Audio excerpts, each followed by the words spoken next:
وأشهد أن لا إله إلا الله وحده لا شريك له وأشهد أن محمدًا عبده ورسوله يا أيها الذين آمنوا اتقوا الله حق تقاته ولا تموتن إلا وأنتم مسلمون يا أيها الناس اتقوا ربكم الذي خلقكم من نفس واحدة وخلق منها زوجها وبث منهما رجالا كثيرا ونساء واتقوا الله الذي تساءلون به والأرحام إن الله كان عليكم رقيبا يا أيها الذين آمنوا اتقوا الله وقولوا قولا سديدا يصلح لكم أعمالكم ويغفر لكم ذنوبكم ومن يطع الله ورسوله فقد فاز فوزا عظيما اللهم صل على محمد وعلى آل محمد كما صليت على إبراهيم وعلى آل إبراهيم إنك حميد مجيد اللهم بارك على محمد وعلى آل محمد كما باركت على إبراهيم وعلى آل إبراهيم إنك حميد مجيد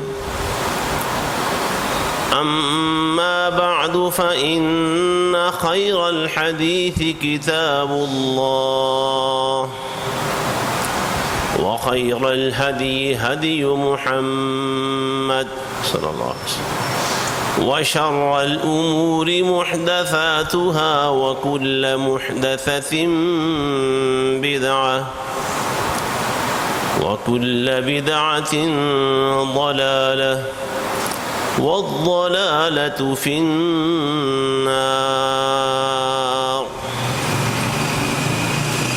سبحانك لا علم لنا إلا ما علمتنا إنك أنت العليم الحكيم اللهم انفعنا بما علمتنا وعلمنا ما ينفعنا وزدنا علما الحمد لله على كل حال ونعوذ بالله من حال أهل النار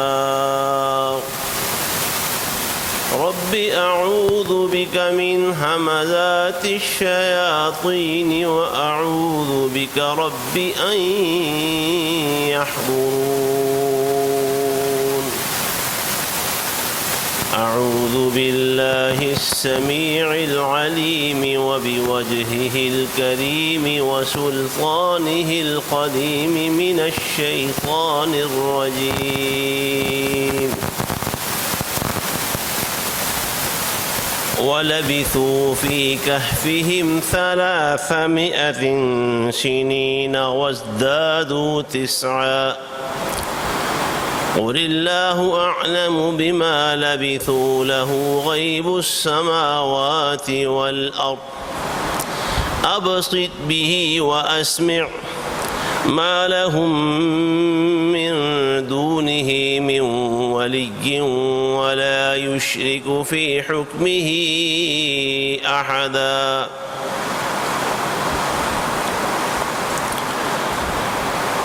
اور وہ اپنے غار میں 300 سال اور مزید 9 سال ٹھہرے رہے. کہہ دو اللہ اس مدت کو خوب جانتا ہے جتنی مدت وہ وہاں ٹھہرے رہے. اسی کے پاس آسمانوں اور زمین کا ہر غیب ہے. وہ سب کچھ خوب دیکھنے والا اور ہر بات خوب سننے والا ہے. لوگوں کے لیے اللہ کے سوا کوئی معبود، کوئی دوست اور کوئی حکم دینے والا نہیں، اور وہ اپنے فیصلے میں کسی کو شریک نہیں کرتا.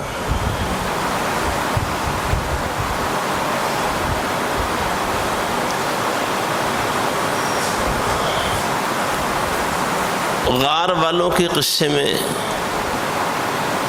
یہ بات بھی بڑی اہم تھی کہ وہ غار میں کتنی دیر سوئے رہے. اللہ تعالیٰ نے اس سے پہلے بس اتنی بات فرمائی تھی کہ ہم نے ان کے کان تھپ تھپا دیے اور وہ ایک مدت تک غار میں سوئے رہے. یہاں بتایا کہ وہ 300 اور مزید 9 سال ٹھہرے رہے. اکٹھا 309 سال نہیں فرمایا. یوں بھی کہا جا سکتا تھا نا کہ وہ 309 سال ٹھہرے رہے، اکٹھا نہیں فرمایا. 300 سال ٹھہرے رہے، وازدادوا 9، اور انہوں نے مزید بھی 9 سال گزارے تھے. یہ قمری اور شمسی سالوں میں جو فرق ہے اس کی بنا پر کہا گیا. جو چاند والے سال ہیں اس میں اور جو شمسی ہے سورج والے سال ہیں اس میں 10 دن کا فرق ہوتا ہے. تو قمری لحاظ سے وہ 300 سال پورے ٹھہرے رہے، اور شمسی لحاظ سے 300 قمری لحاظ سے وہ 309 سال ٹھہرے رہے، شمسی لحاظ سے وہ 300 سال پورے ٹھہرے رہے. یہ لوگوں میں جو جن کو علم تھا اور وہ کوئی 300 سال کہتا تھا اور کوئی 309 سال کہتا تھا، اللہ تعالیٰ نے وہ فرق بھی واضح کر دیا. تو 300 سال والی بات بھی ٹھیک ہے شمسی لحاظ سے، 309 سال والی بات بھی ٹھیک ہے قمری لحاظ سے. تو ایسے ہی بہت سارے معاملات اور مسائل ایسے ہوتے ہیں ان میں اختلاف صرف لفظی حد تک ہوتا ہے. شریعت کے کئی مسائل ایسے. حافظ ابن حجر العسقلانی رحمہ اللہ تعالی، امام ابن تیمیہ رحمہ اللہ نے اپنے فتاوی جات میں، اپنی تعریفات و تصنیفات میں بڑے مسائل میں سب لوگوں کے دلائل وہ پیش کر دیتے ہیں. فلاں کی دلیل یہ ہے، فلاں کی دلیل یہ ہے، فلاں کی دلیل یہ ہے، اور کہتے ہیں کہ اختلاف سے معمولی سا ہے. ابھی یہ کل کی بات ہے، عاشور کے روزے کے بارے میں بعض لوگ بڑا مناظرانہ ایک ماحول پیدا کر دیتے ہیں. مساجد میں بعض جگہ پہ ایسا ہو جاتا ہے 9 کا روزہ 10 کا روزہ، صرف 9 کا یا 9 اور 10 کا، اس پہ بڑا اختلاف ہوتا ہے. بات حالانکہ معمولی سی ہے، کچھ زیادہ لمبی جوڑی اختلاف بنے نہیں. حضرت عبداللہ ابن عباس رضی اللہ تعالی عنہما کا فتویٰ بھی موجود ہے، حالانکہ وہ صحابی رسول تھے، مفسر قرآن بھی ہے، کہ 10 کا روزہ رسول اللہ صلی اللہ علیہ وسلم نے رکھا اور 9 کا رکھنے کا عزم ظاہر کیا. تو 9 اور 10 کو دونوں کو جمع کیا جا سکتا ہے. ہاں اگر کوئی شخص یہ سمجھتا ہے کہ نہیں بس 9 کو ہی رکھنا چاہیے، اگر وہ دلائل سے یہ سمجھتا ہے تو ٹھیک ہے. اس کو دھکے سے 10ویں کا روزہ رکھوایا نہیں جا سکتا، اور اگر کوئی شخص 9 اور 10 کا رکھ لے تو 10ویں کا روزہ اس کا دھکے سے چھڑایا نہیں جا سکتا، اختلاف ہو سکتا ہے۔ رائے میں، مسئلہ سمجھنے میں، دلیل کو سمجھنے میں اختلاف ممکن ہے، لیکن اس اختلاف کی بنا پہ جھگڑے کرتے رہنا، مناظرے کرتے رہنا اور پوری جناب وہاں بحثیں چھیڑ کے بیٹھ جانا، یہ کوئی عقل مندی کی اور دانائی کی بات نہیں۔ یہاں بھی اللہ سبحانہ و تعالیٰ نے 300 سال والوں کا بھی اللہ نے بتا دیا کہ 300 سال بچارے، اور 309 سال کہنے والوں کا بھی بتا دیا، وہ شمسی لحاظ سے ہے اور وہ قمری لحاظ سے۔ لیکن ساتھ یہ بھی کہا کہ اللہ کو ویسے خوب پتہ ہے کہ وہ کتنی دیر ٹھہرے۔ یہ جو واللہ اعلم بما لبثوا فرمایا ہے، اس کا مطلب بھی یہ ہے کہ ان کی مدت کتنی دیر ٹھہرے، کتنی دیر وہ ٹھہرے رہے، یہ بھی کوئی اتنی اہم بات نہیں ہے۔ یعنی اس سے پہلے اللہ رب العزت نے ان کی تعداد کے بارے میں بتایا، تعداد کے بارے میں کرتے ہیں، تو تعداد کا مسئلہ بھی کہ کتنے لوگ تھے وہ اہم نہیں ہے، کتنی دیر ٹھہرے رہے، لوگ بھی اتنی دیر ٹھہرے رہے، لیکن یہ مسئلہ بھی اتنا اہم نہیں ہے۔ اہم باتیں کیا ہیں وہ آگے بتائی جا رہی ہیں۔ اللہ کو خوب پتہ ہے کہ وہ کتنی دیر ٹھہرے رہے۔ اب اللہ نے کسی سے حساب نہیں لینا، بتاؤ بھائی یہ کوئی امتحانی سوال نہیں ہے۔ ہاں بچوں کے امتحانی سوال ہو سکتے ہیں، ہمارے ہاں بورڈ کے پیپرز میں سوال آ سکتا ہے، اگر کسی نے سورہ کہف پڑھی ہو تو پوچھا جا سکتا ہے۔ ہاں جی قرآن کے مطابق بتائیں کہ اصحاب کہف غار میں کتنی دیر ٹھہرے رہے، لیکن اللہ کے ہاں یہ کوئی امتحانی سوال نہیں ہے کہ بتاؤ بھائی کتنی دیر ٹھہرے رہے۔ اللہ نے یہ نہیں پوچھنا۔ اصل بات کیا ہے؟ بتا کہا قل اللہ اعلم بما لبثوا، کہہ دو اللہ کو خوب علم ہے کہ وہ کتنی دیر بھی ٹھہرے۔ اصل بات کیا ہے؟ لہ غیب السماوات والارض، آسمانوں کے اور زمین کے جتنے بھی غیب کے قصے، واقعات اور خبریں ہیں، یہ سب کے سب اللہ کے پاس۔ رسول اللہ صلی اللہ علیہ وسلم کی نبوت و رسالت کی سچی دلیلیں اللہ نے قرآن میں بیان کی۔ مثلا نوح علیہ السلام والا قصہ، جو طوفان نوح آیا تھا، طوفان نوح کے اوپر تفسیر سورہ ہود میں بیان کی ہے۔ سارا قصہ بیٹے کا پانی میں ڈوب جانا، ساری بات بتانے کے بعد آخر میں فرمایا اے نبی یہ غیب کی خبریں ہیں جو ہم آپ کو بتا رہے ہیں، یہ ہمارے غیب کے پاس موجود تھی، ہمارے غیب میں محفوظ تھی۔ یعنی آپ اگر لوگوں کو یہ بتا رہے ہیں، اس کا مطلب ہے کہ آپ اللہ کے سچے نبی ہیں، آپ کی نبوت اور رسالت میں کوئی شک نہیں ہے۔ یہ غیب میں سے وحی کے ذریعے اللہ آپ کو خبریں بتا رہا ہے۔ یوسف علیہ السلام کے قصے کے بارے میں سوال ہوا، اللہ سبحانہ و تعالی نے پوری سورت اتار دی، اور سارا قصہ بیان کرنے کے بعد آخر میں اللہ نے فرمایا اے نبی یہ غیب کی خبروں میں سے ہے جو ہم آپ کو لا کے سنا رہے ہیں۔ گویا یہ دلیل ہے کہ آپ باقی اللہ کے سچے نبی۔ سیدنا موسیٰ علیہ السلام کا قصہ، ان کی پیدائش، پھر وہ دریا میں بہہ جاتے ہیں، فرعون کے گھر میں پہنچ جاتے ہیں، پھر فرعون کے گھر میں پرورش ہوتی رہتی ہے، بندہ قتل ہو گیا، مدین چلے گئے، وہاں 10 سال گزار کے واپس آئے، راستے میں نبی، یہ ساری تفسیر اللہ نے قرآن میں ایک جگہ سورۃ القصص میں بیان کی ہے۔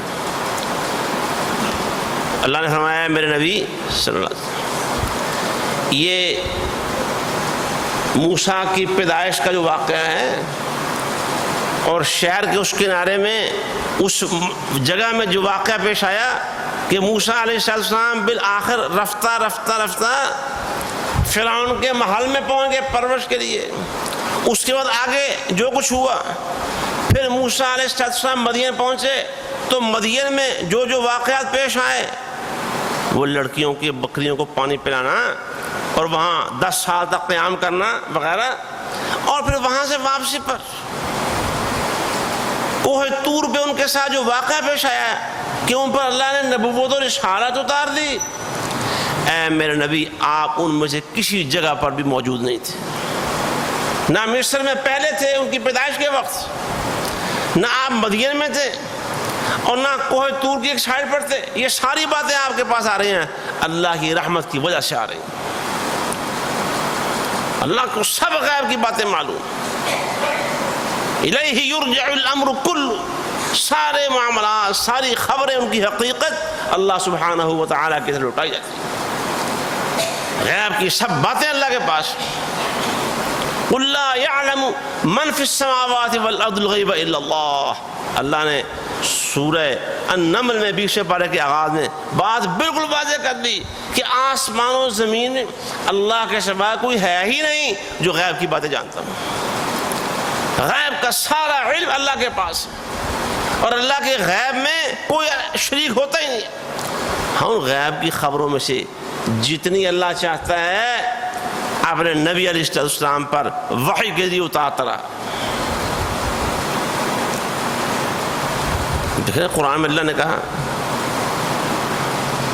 اے میرے نبی یہ کچھ انبیاء کے قصے ہیں جو ہم آپ پر وقتاً فوقتاً ضرورت کے حالات کے مطابق اتارتے رہتے ہیں، اور باقی قصے انبیاء کے ایسے ہیں جو ہم آپ پر اتارتے نہیں ہیں، لم نقصص علیک، اتارتے نہیں ہم۔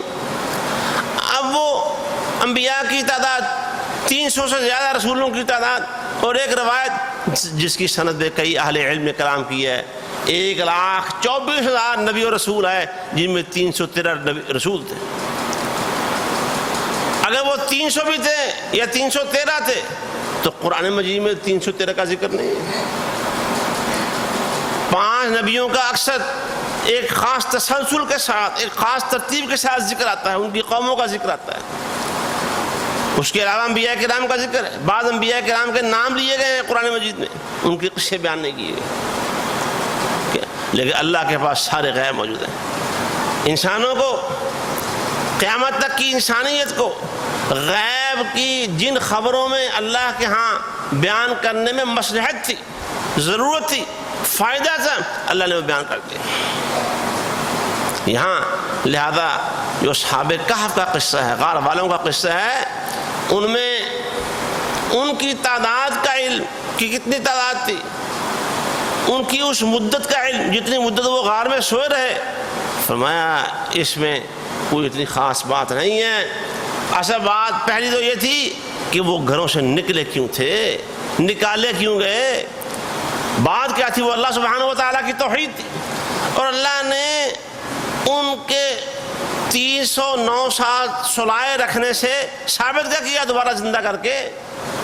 اللہ نے یہ ثابت کیا کہ اللہ مردوں میں جان ڈال کے انہیں دوبارہ زندہ کر سکتا ہے۔ اصل بات تو یہ تھی، اور یہ وہ 2 باتیں تھیں جن سے مکہ والوں کو بڑی چڑ تھی۔ اللہ نے یہ دونوں باتیں ثابت کر دی۔ تعداد کتنی سے اللہ جانتا ہے، کتنی مدت سوئے رہے اللہ خوب جانتا ہے، لیکن سنو غیب کی ساری باتیں اللہ کے پاس ہیں، وہ آسمانوں کا غیب ہو یا زمین کا غیب۔ لہذا ہم مسلمان بھی الحمدللہ غیب کا علم اللہ کی طرف منسوخ کرتے ہیں۔ کوئی اس غیب کے علم میں اللہ کے ساتھ شریک نہیں ہے، آسمان و زمین میں کوئی ہے ہی نہیں۔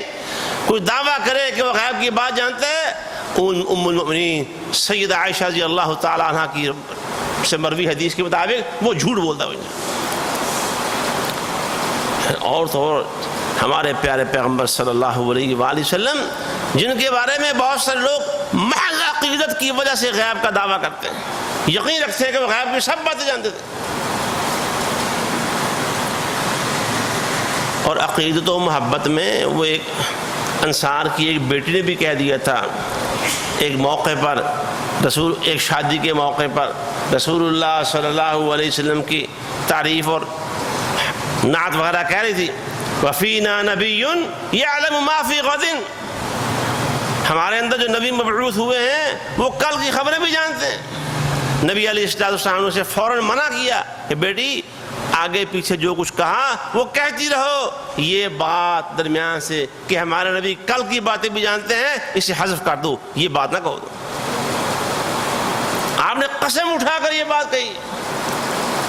اب دیکھیں یار، اللہ کے رسول صلی اللہ علیہ وسلم قسم اٹھا رہے ہوں، بات تو ان کی قسم کے بغیر بھی قسم جیسی پکی ہے، لیکن جس بات پہ آپ قسم اٹھا دیں، آپ کہتے ہیں اللہ کی قسم میں نہیں جانتا کہ کل میرے ساتھ کیا ہونے والا ہے۔ اللہ اکبر، کتنی بڑی بات ہے۔ لیکن چونکہ جو عقیدت ہوتی ہے نا، عام طور پر عقیدت،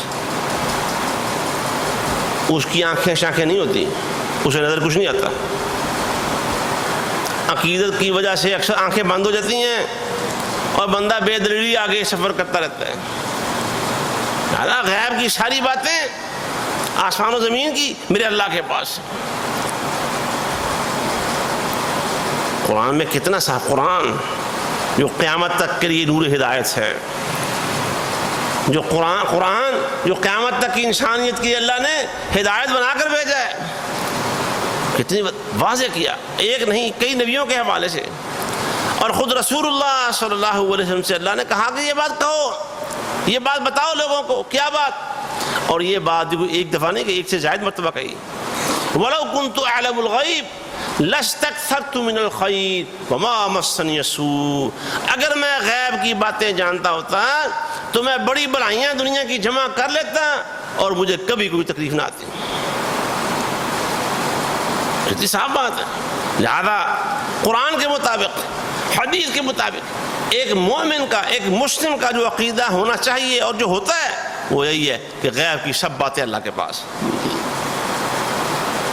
ابھی یہ جو غار والوں کا قصہ تھا، یہ بھی غیب سے سوال ہوا، تو کہاں سے اگر رسول اللہ صلی اللہ علیہ وسلم کے پاس اس کا علم ہوتا تو 15 دن پریشان کیوں رہتے ہیں؟ کہہ دیا میں کل بتاؤں گا تو کل نہیں بتا سکے، 15 دن تک وحی نہیں آئی۔ اگر غیب کی باتیں جانتے ہوتے تو 15 دن پریشان رہے بغیر فوراً بتاتے، کل کی بات بھی نہ کرتے۔ یہ کل کا ٹائم دینا پہلے نمبر پر، اور پھر 15 دن تک اس کے نتیجے میں وحی کا نہ آنا، یہ دلیل ہے اس بات کی کہ غیب کی ساری باتیں صرف اور صرف اللہ کے پاس۔ پھر فرمایا ابصر بہ واسمع، اللہ یہ تعجب کا صیغہ ہے، اس کا مطلب ہے اللہ بہت زیادہ دیکھنے والا اور بہت زیادہ سننے والا ہے۔ اس کی سمع سے، اللہ کی جو سمع ہے یہ اللہ کی صفت ہے، اور بصر دونوں اللہ کی صفات ہیں، قرآن و حدیث میں ثابت ہے۔ اللہ کی سمع اور بصر کا ذکر بھی ہے، اور قرآن مجید میں اللہ تعالیٰ کے لیے آنکھ کا ذکر بھی ہے، فَإِنَّكَ بِأَعْيُنِنَا، تو ہماری نگاہوں کے سامنے ہے۔ اللہ تعالیٰ کے لیے جتنی بھی صفات، جتنے بھی الفاظ قرآن یا حدیث میں آئے ہیں، وہ الحمدللہ سارے کے سارے ہمارا عقیدہ ہے، کوئی تعویل نہیں اس میں۔ تعویل بعض لوگ ایسے ہیں جو اللہ تعالیٰ کے، صرف ایک بات بتاؤں گا، اللہ کی صفات والے جتنے بھی نام آئے ہیں، مثلا سمیع آ گیا ہے، سمیع کے معنی سننے والا، بصیر آ گیا ہے دیکھنے والا، خبیر آ گیا ہے خبر رکھنے والا۔ ایسے بھی لوگ ہوئے ہیں ہماری تاریخ میں جو کہتے رہے ہیں یہ اللہ تعالیٰ کے محض نام ہے، بس اللہ تعالیٰ میں یہ صفتیں پائی نہیں جاتی۔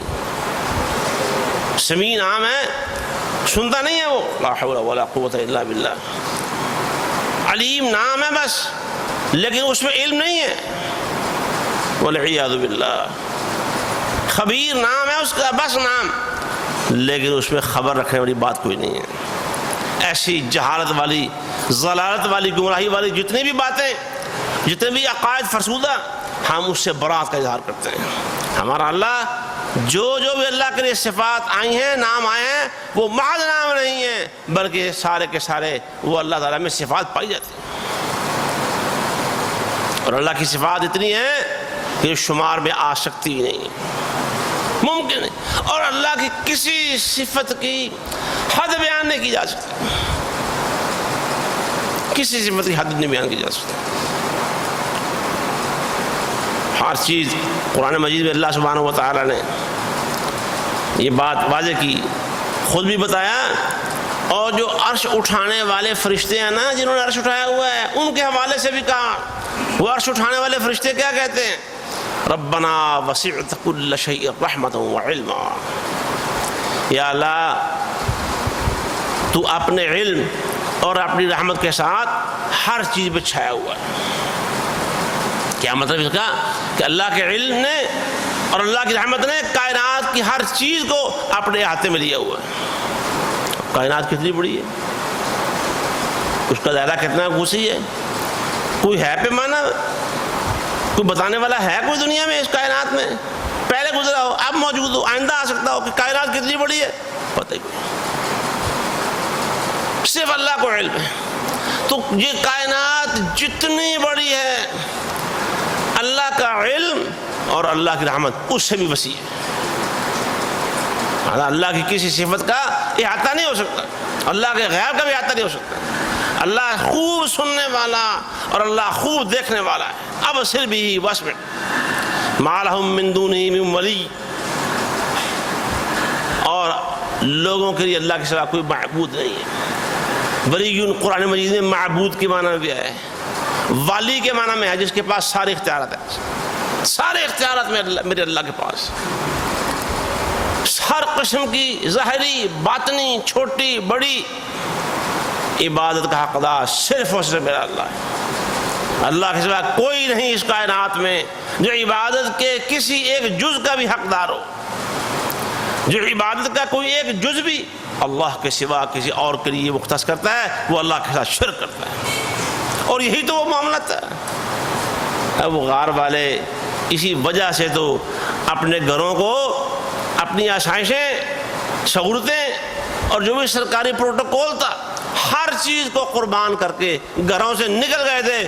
اور اگر ہم اپنی قوم میں رہتے رہے تو پھر یہ لوگ ہمیں ہمارے دین سے پھیر دیں گے۔ توحید کی خاطر ہی تو انہوں نے، اور توحید کا یہ مطلب نہیں کہ تھوڑا سا وہ بھی برداشت کر لو، تھوڑا سا وہ بھی قبول کر لو۔ یہ آج ایمان میں اور توحید کی غیرت میں ہم لوگ ہی اتنے گر چکے ہیں کہ ہماری آنکھوں کے سامنے کھلا اور صاف شرک ہو رہا ہوتا ہے اور ہم اس کے سامنے بالکل ہاتھ ہمارے بندھے ہوئے ہیں۔ یہ جو غار والے تھے وہ ایسے نہیں تھے، وہ اگر ہم کچھ نہیں کر سکتے، ان سارے حالات کو بدلنا ہمارے اختیار میں نہیں ہے، تو پھر چھوڑ کے نکلو یہاں سے، ہم ان حالات کو اپنی آنکھوں سے دیکھ بھی نہیں سکتے۔ یہ توحید تھی، اس توحید کی خاطر وہ نکلے تھے، اس لیے فرمایا کہ لوگوں کا اللہ کے سوا کوئی معبود نہیں، جو معبود لوگوں نے بنائے ہیں وہ جھوٹے معبود ہیں۔ اسی صورت میں آخری آیت میں سب سے آخر میں جا کے فرمایا فَمَنْ كَانَ يَرْجُو لِقَاءَ رَبِّهِ فَلْيَعْمَلْ عَمَلًا صَالِحًا وَلَا يُشْرِكْ بِعِبَادَةِ رَبِّهِ أَحَدًا، جس کو قیامت کا یقین ہے وہ اللہ کے ساتھ اس کی عبادت میں کسی کو شریک نہیں کرے گا۔ جو اللہ کی عبادت میں کسی کو شریک کر رہا ہے، اس کا مطلب اسے قیامت کا یقین نہیں ہے۔ اور پھر کیا فرمایا؟ وَلَا يُشْرِكُ فِي حُكْمِهِ أَحَدًا۔ اللہ کی ایک اور بڑی خاص صفت یہاں بیان ہوئی کہ اللہ سبحانہ و تعالی اپنے کسی فیصلے میں بھی کسی کو شریک نہیں کرتا۔ اللہ مشورہ نہیں کرتا۔ وہ فیصلے شرعی بھی ہو سکتے ہیں جو ہیں قرآن نازل ہوا، رسول اللہ صلی اللہ علیہ وسلم پر وحی آتی تھی، آپ پر حدیث بھی نازل ہوتی تھی، لیکن جو فیصلے تھے سارے کے سارے وہ فیصلے کس کے تھے؟ میرے اللہ سبحانہ و تعالیٰ کے فیصلے تھے۔ اور جب کبھی رسول اللہ صلی اللہ علیہ وسلم سے بھول کر کوئی بات ایسی ہو گئی، اللہ تعالیٰ نے وہ بات کاٹ دی، نبی علیہ السلام کی وہ بات کینسل کر دی۔ وہ جو شہد کی حرمت والا واقعہ ہے، سورہ تحریم کے آغاز میں آیت نازل ہو گئی، یا ایھا النبی لما تحرم ما احل اللہ لک، اے نبی تو نے قسم اٹھا لی کہ میں شہد نہیں پیوں گا، یہ تمہارے اختیار میں نہیں ہے کہ جو چیز اللہ نے حلال کر رکھی ہو تم اسے حرام قرار دو، اختیار صرف اللہ کا۔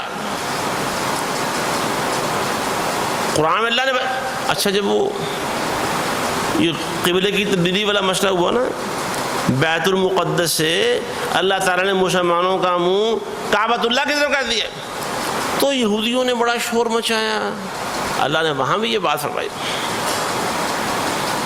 تمہیدی طور پر یہ بات سورہ بقرہ میں فرما دی، پہلے قبلے کی تبدیلی کی باتیں بعد میں کی، لیکن تمہیدی طور پر پہلے فرمایا ما ننسخ من آیت او ننسها نأتی بخیر منها او مثلها الم تعلم ان اللہ علی کل شیء قدیر۔ ہم جب کبھی کوئی حکم منسوخ کرتے ہیں یا ہماری مرضی ہو تو وہ حکم نبی کو بلا ہی دیتے ہیں، بلا ہی دیتے ہیں، اللہ یہ بھی کر سکتا ہے، تو پھر اس کے بدلے میں ہم یا معیار میں اس سے بہتر لے کے آتے ہیں پہلے سے، یا کم از کم پہلے کے برابر ضرور لے کے آتے ہیں۔